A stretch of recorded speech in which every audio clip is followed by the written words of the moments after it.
Om Swastiastu.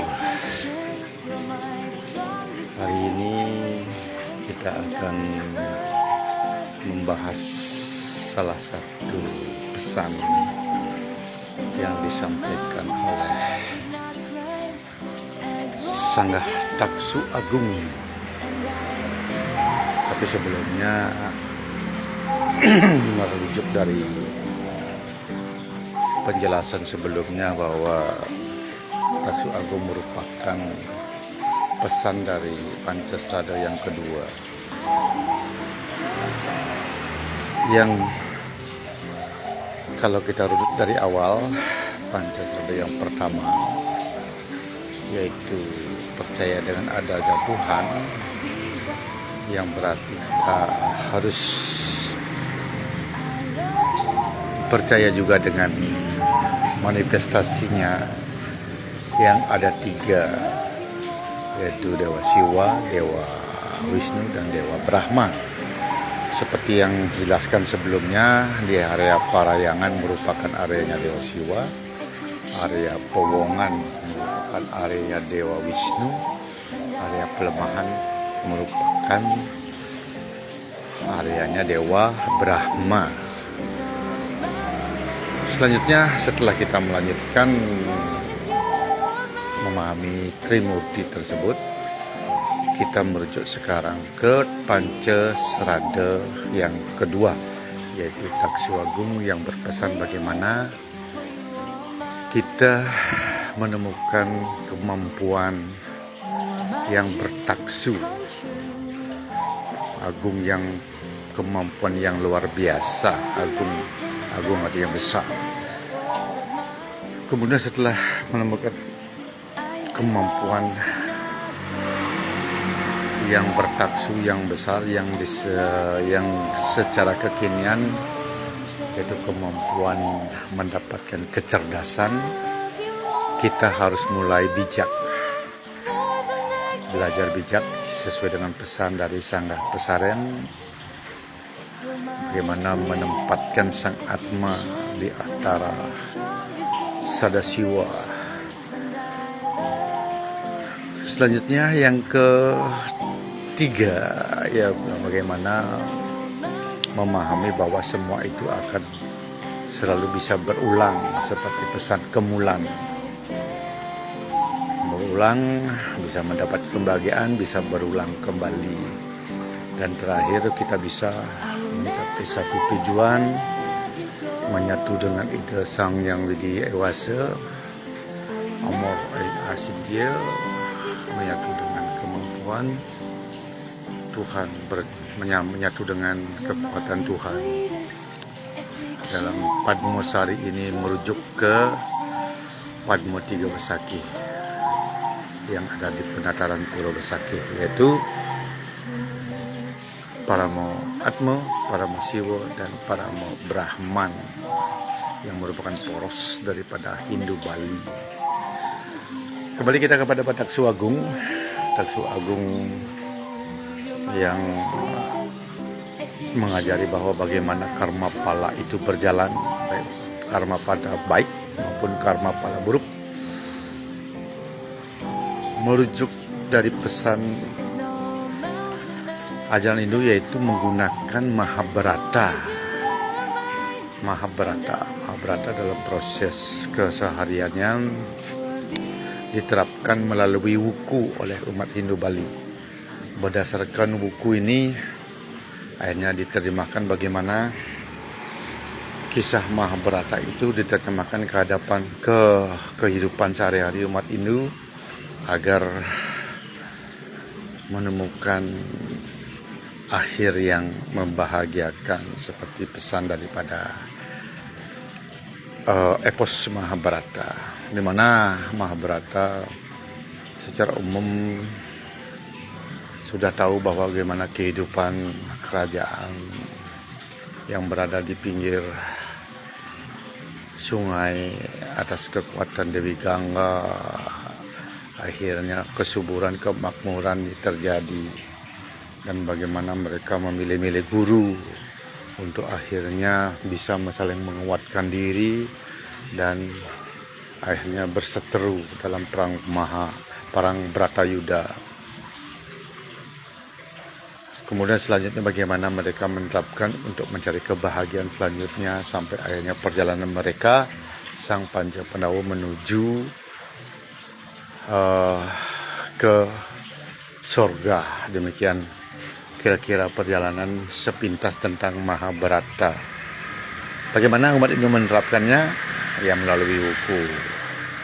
Yang pertama, bagaimana mereka atau umat Hindu melakukan peringatan kepada umatnya agar selalu ingat dengan banyu pinaruh. Artinya bagaimana? Banyu pinaruh bagaimana menempatkan air dengan benar.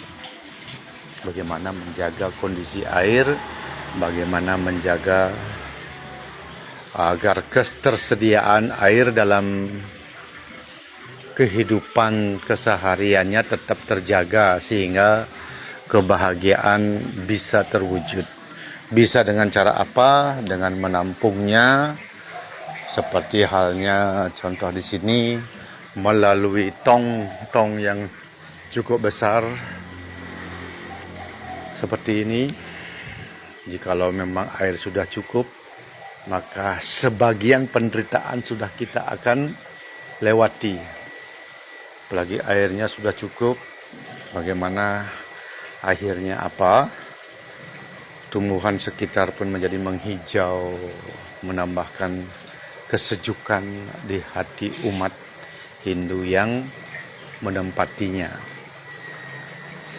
Bagaimana mereka mengatasinya? Bayangkan saja bila mana ya teman-teman kita yang lebih di kota pada saat air pump mati setengah jam, apa yang terjadi? Mau ke WC tidak bisa, mau kencing tidak bisa, berapa penderitaan itu bisa muncul. Tapi bila ada air yang tertampung, makanya hal itu tidak akan terjadi. Satu kebahagiaan bagaimana Dewi Gangga itu memberikan pesan. Demikianlah keindahan kebahagiaan itu menimbulkan kecantikan Dewi Gangga, kehidupan menjadi lebih indah. Kemudian yang kedua, pesan dari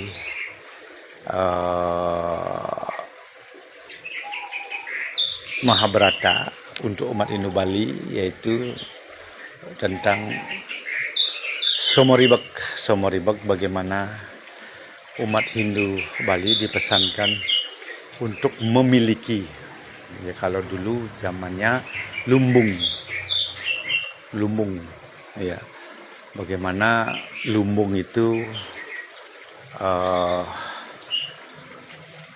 bisa menandakan bahwa itu sebagai kemakmuran dari keluarga pada zamannya.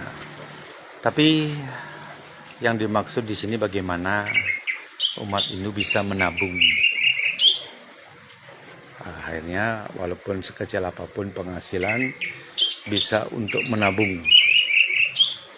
Sehingga sesuai dengan pesan lumbung itu, dalam 6 bulan perjalanan buku sudah bisa menjalani kehidupan dengan normal, sehingga kehidupan pun menjadi lebih tenang.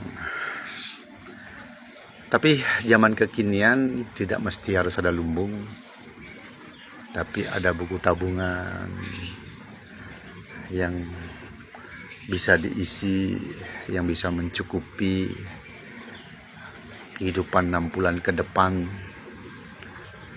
Bayangkan saja bila kita tidak punya tabungan, seberapa besar masalah yang akan terjadi. Hidup kita tidak akan tenang.